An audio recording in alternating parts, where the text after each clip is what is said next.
Hello students, as you know that we have been learning very interesting paper from your semester third, that is plant physiology. And from this plant physiology we have been learning related with most important physiological process which is taking place in the life of the plant, and that is the transpiration. From that transpiration, actually, we have learned many points from the transpiration unit 5. But again, most important, which is useful to us after learning of a transpiration process, how that transpiration process knowledge can be converted into, we have to say that, encashment. That is nothing but in how that knowledge is to be applied for the benefits of a human being, or for the benefit of a, we have to say that, increase in the production of the plants in which transpiration process takes place. As we know that out of total absorbed water, 98% of water loss takes place by the plant through the process that is the transpiration. Now, here I would like to give you idea about most important, that is anti-transpirants. We know that actually this terminology itself is the opposite word of a transpiration. Opposite word of a transpiration. In the sense, we know that in the transpiration there is a loss of water takes place in the form of a water vapors through the aerial parts of plant body. But we have to apply that knowledge, whatever things have been going to taking place during the transpiration process in the, we have to say that, the plant body. That knowledge we have to commercial point of view. Again, I will use another most important word, that is a commercial point of view. That knowledge we have to convert. Now here, anti-transpirants that we have to use to reduce the rate of transpiration. Isn't it? Anti-transpirants are the substances, or those substances which reduces the rate of transpiration in plant is called as a plant anti-transpirants. The substances which are used to reduce the rate of transpiration of the plant are known as a plant anti-transpirants. Now we know that actually most of the water loss takes place through the stomata, isn't it? Again, we have learned the types of transpirations. That is well known to you that there are the three types of the transpirations. First one, that is a stomatal, or we have to say that sequence may can get changed, but suppose first sequence, that is a cuticular, lenticular and stomatal. Out of that one, if we succeed to reduce the rate of transpiration by closing the stomata, then that could be the very easy to avoid or convert the energy which is required for the absorption of that much amount of water, and again loss of that one, isn't it? So here some substances are there that are having a potential, that are having a capacity, that are having the, we have to say that, the characteristic to reduce the rate of transpiration. Examples that are nothing but the colorless plastics, polythene bags, silicone oil, low viscosity wax, PMA, that is nothing but the phenyl mercuric acid. Spelling you have to get it correct here. Phenyl mercuric chloride. Phenyl, isn't it? Phenyl mercuric, acetate, not chloride. PMA. They retards the transpiration without affecting CO2 fixation, photosynthesis and plant growth. Students will have to keep in mind, as we have the knowledge of process of a transpiration, how it takes place, which things are going to happen during the transpiration process in the life of the plant. But when we want to use our knowledge in cash for the encashment, for commercial point of view, at that time we are going to reduce the rate of transpiration by using some examples I have given here that are about you on the screen in the presentation, that are the colorless plastic, polythene bags, silicone oil, low viscosity wax, phenyl mercuric acetate, no doubt they retard the transpiration, but without affecting carbon dioxide fixation in photosynthesis and plant growth. So there is no side effect, isn't it? Many more such a type of we can find out the anti-transpirants are there in the nature, or we have to say that we can produce artificially, but that anti-transparent should have some characteristic,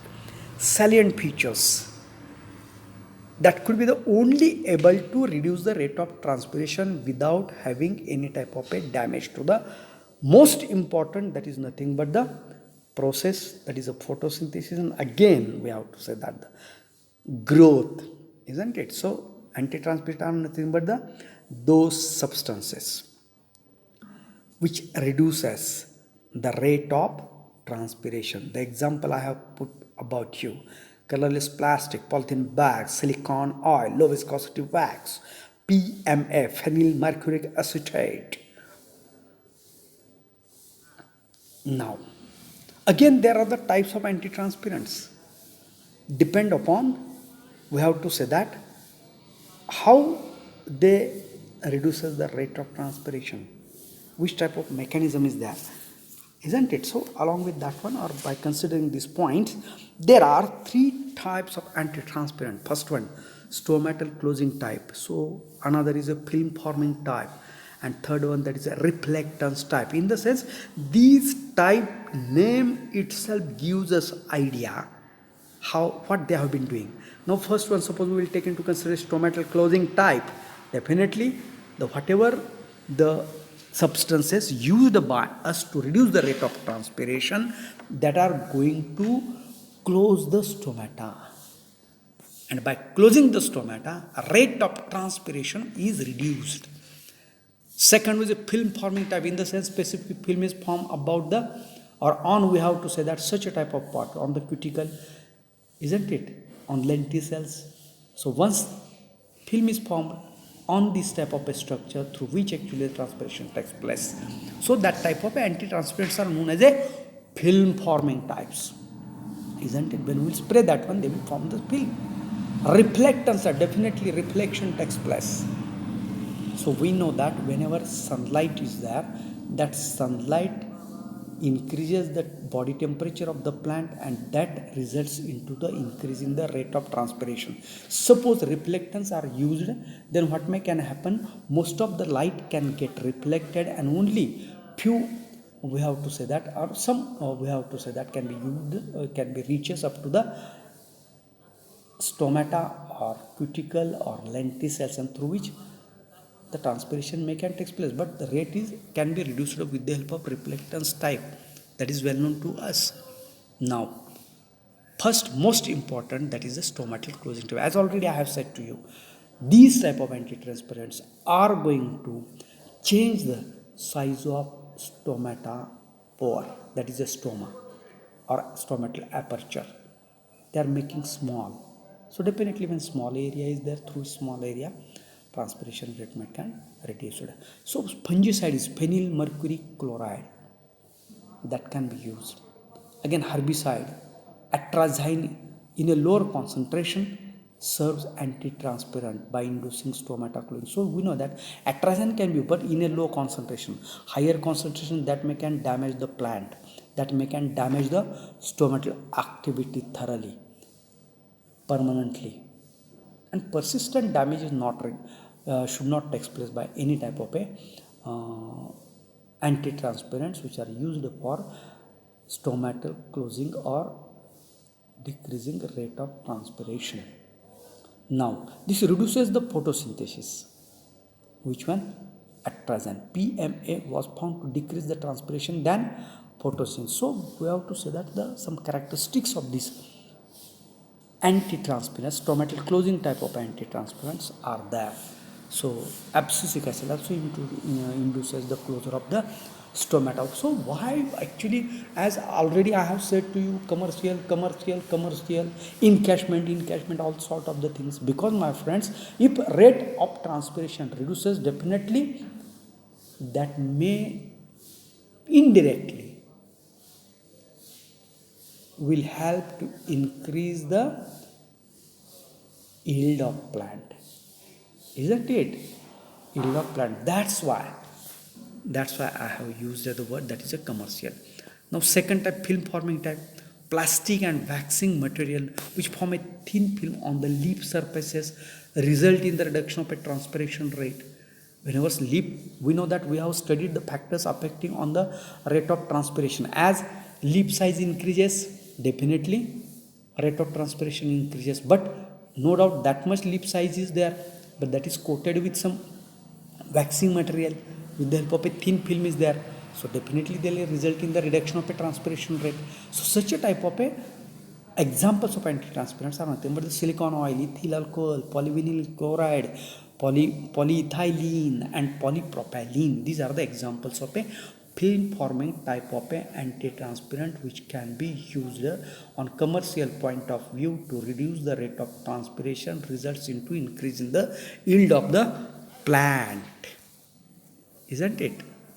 Now, reflectance type, plastic material which forms a coating on the leaves and increases the leaf a reflectance of a leaf is increases because of use of a plastic material such as a kaolin 5% or cellite, that is nothing but the diatomaceous earth, hydrated lime, calcium carbonate, magnesium carbonate, zinc sulfate, such a type of a substances reflects the light, and because of reflectance of a light, definitely the temperature of the leaf never increases or decreases, we have to say that, and because of that one rate of transpiration definitely reduces. So reflectance, this is the third type of antitranspirants.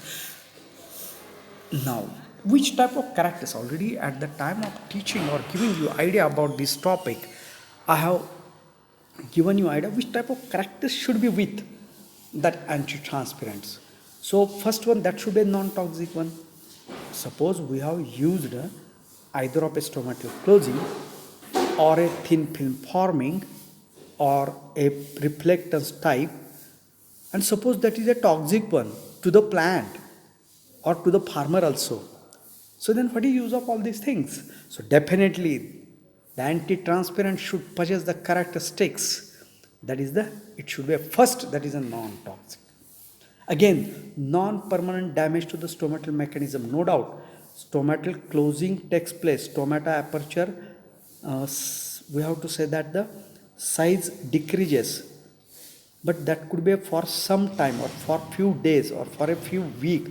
Later on that should work as it is or original, we have to say that naturally, isn't it? So non-permanent damage should be there. Stomata may can close for a few days, but later on that stomata may can regain its original size, shape, structure and opening closing nature, isn't it? So that is a way how to say that best example we know, that is a non-permanent damage to the stomatal mechanism. Specific effects on guard cell but not to the other cells.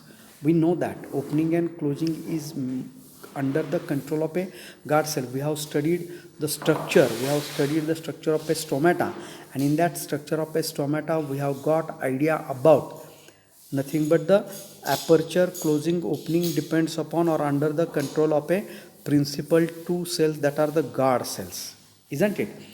Means antitranspirants will have to affect to the only guard cells, not to the other cells or subsidiary cells. Now effect of stomata should persist at least for 1 week. That effect should not be remain for a long time. If that remain for a long time, definitely that can damage the stomata. Once stomata damaged, the CO2 exchange of gases through the stomata, whatever taking place, that may be in the problem. And so as to avoid that one, effect of stomata should persist at least for 1 week, not more than that one. एक आठवडा असला पाहिजे. Chemical or material should be cheap and easily available, in the sense that whatever anti-transpirants we want to use just to increase the yield of a plant, what we'll have to keep in mind, that should be available cheap and easily. Thank you very much. With the help of this, I am going to stop this one.